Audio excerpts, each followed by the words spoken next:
जय माता दी दोस्तों, आप सभी का स्वागत है हमारे YouTube चैनल में। दोस्तों, नवग्रहों में राजकुमार का पद प्राप्त है बुध ग्रह को, और इनको एक सौम्य ग्रह, शुभ ग्रह माना जाता है। ये सभी ग्रहों से छोटे हैं और सूर्य के सबसे ज़्यादा निकट भी हैं। बुध ग्रह की हम बात कर रहे हैं तो ये हमारे कुंडली में बड़ा महत्व रखते हैं, क्योंकि हमारी बुद्धि के कारक ग्रह बुध देव हैं। हमारे रिश्तों के, हमारी वाणी के, हमारी जो योग्यता होती है, जो दक्षता होती है, उसके कारक ग्रह भी बुध ग्रह हैं। हमारी तार्किक क्षमता को बढ़ाते हैं, संवाद शैली को ठीक करते हैं, गणित, लेखन, ज्योतिष, इन सभी चीज़ों के कारक ग्रह बुध देव माने जाते हैं, और साथ में प्रेम संबंध के कारक ग्रह भी। तो जब भी बुध ग्रह अपनी राशि बदलते हैं तो इन सभी चीज़ों पर उसका इफेक्ट होता है। और अब 1 अप्रैल के दिन बुध का राशि परिवर्तन होने वाला है।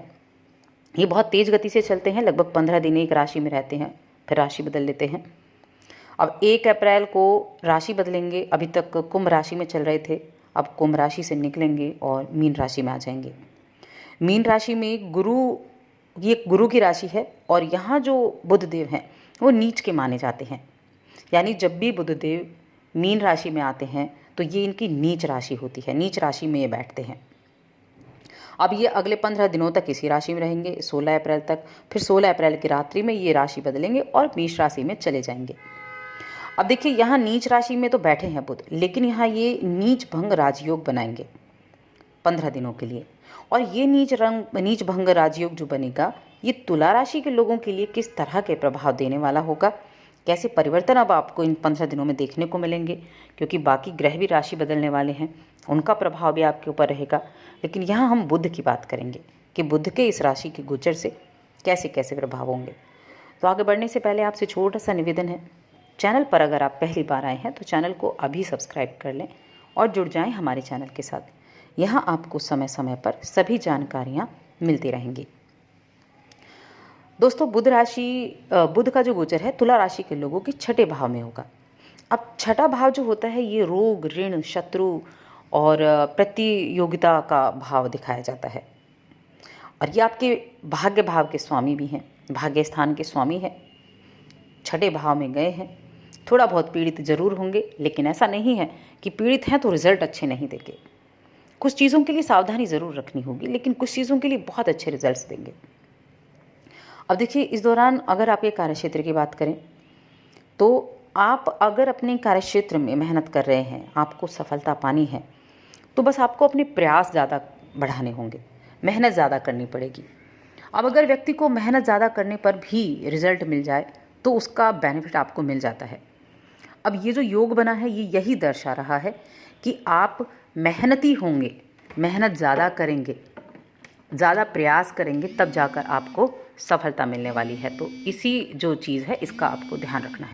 लेकिन ऐसी भी स्थिति हो सकती है कि आपके काम का पूरा रिजल्ट आपको ना मिल पाए। ऐसी स्थिति में आपको थोड़ा सा अपने आप पर संयम रखना है, क्योंकि जो आपने मेहनत की है उसका रिजल्ट आपको ज़रूर मिलेगा। अब आपकी सामाजिक स्थिति के बारे में बात कर लेते हैं। तो देखिए, तुला राशि के लोगों के लिए ये समय सामाजिक रूप से अच्छा है। एक तो आप सामाजिक ज़्यादा होते हैं, भरोसेमंद ज़्यादा होते हैं, और इस दौरान आपको अपनी सभी जो नीतियाँ होंगी, योजनाएं होंगी, उनको गुप्त रखना होगा। तब जाकर आपको उसका बेनिफिट मिल सकता है, तब जाकर आप उसका फ़ायदा ज़्यादा उठा सकते हैं, और उनका रिजल्ट भी अच्छे तरीके से आपको प्राप्त हो सकता है। इसके अलावा कुछ सावधानियां हैं, क्योंकि रोग, ऋण, शत्रु का भाव है ये, जहाँ बुध आए हैं। सावधानियां क्या हैं? किसी भी प्रकार का वाद विवाद की स्थिति होती है, तर्क वितर्क होता है, तो उन चीज़ों से आपको दूर हटना है, उन चीज़ों पर आपको ज़्यादा ध्यान नहीं देना है, ऐसी बातों से दूर रहना है। खुद को शांत रखते हुए बस अपने काम की तरफ ध्यान देना है, और जब आप इस चीज़ में तालमेल बिठा लेंगे तब आपके लिए उचित समय रहेगा, अच्छा समय रहेगा। अब पिता के लिए तो ये समय बहुत अनुकूल है। आपके पिता अगर नौकरी करते हैं, बिजनेस करते हैं, कुछ भी काम आप करते हैं, आपके पिता, तो उनके कार्यक्षेत्र में, करियर में तरक्की देखने को मिलेगी। और साथ में आपके कामकाज में भी आपके पिता का पूर्ण सहयोग प्राप्त होगा आपको। उनके सहयोग से आपको लाभ के योग बनते हुए दिखाई दे रहे हैं। तो उनके लिए भी जो बातें हैं वो जो काम काज के लिहाज से उनके लिए अच्छा समय रहेगा। आपको राहत मिलेगी और खुशी की अनुभूति होगी, जिससे परिवार का वातावरण भी बदलेगा। इस दौरान आपको एक चीज़ और ध्यान रखनी है कि किसी भी प्रकार के ऋण को लेने से बचना है, कहीं से कर्ज नहीं लेना है, पैसे उधार नहीं लेने हैं। जितना हो सके उतना अवॉइड करें कुछ भी लेने के लिए, लोन, कर्ज किसी भी तरह का, वरना उसे भविष्य में चुकाने में आपको थोड़ी मुश्किलों का सामना करना पड़ सकता है। तो थोड़ा ध्यान ज़रूर रखना है आपको। बाकी देखिए, स्टूडेंट्स की अगर हम बात करें तो स्टूडेंट्स के लिए समय अनुकूल रहेगा। आप अगर किसी कॉम्पिटिटिव एग्ज़ाम की तैयारी कर रहे हैं तो वहाँ आपकी मेहनत का फल आपको मिल सकता है। तो यहाँ स्थितियाँ थोड़ी अनुकूल बनती हुई दिखाई दे रही हैं। बाकी इस दौरान यानी कि 15 दिनों के दौरान 16 अप्रैल तक कुछ और ग्रह हैं जो राशि बदलेंगे, उनका प्रभाव बड़ा सुंदर होगा। जैसे गुरु 6 अप्रैल को राशि बदलेंगे और कुंभ राशि में जाएंगे। उसके बाद 10 अप्रैल को आपकी राशि के स्वामी राशि बदलेंगे, उनका भी गोचर होगा। और 16 अप्रैल को तो 2 ग्रह एक साथ राशि बदलेंगे। एक तो बुध का भी राशि परिवर्तन होगा और सूर्य का राशि परिवर्तन भी होगा। दोनों ही आपके सप्तम भाव में चले जाएंगे, तब स्थितियाँ बहुत बेहतर हो जाएंगी।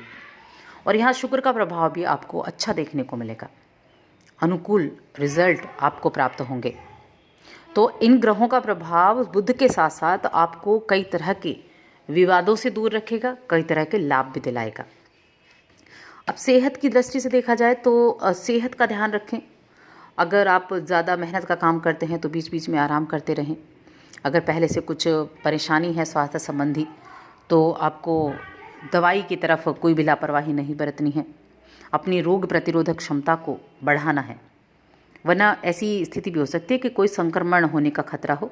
तो यानी किसी भी चीज़ को आपको हल्के में नहीं लेना है। कोई परेशानी है तो उसका पूरी तरह से ध्यान रखना है। अब यहाँ प्रेम जीवन, पारिवारिक जीवन, दाम्पत्य जीवन, इनके लिए समय कैसा है? तो प्रेम जीवन के लिए समय काफ़ी अनुकूल है। प्रेम के स्वामी बुध देव माने जाते हैं और छठे भाव में आकर प्रेम के लिए अच्छे रिजल्ट्स देंगे।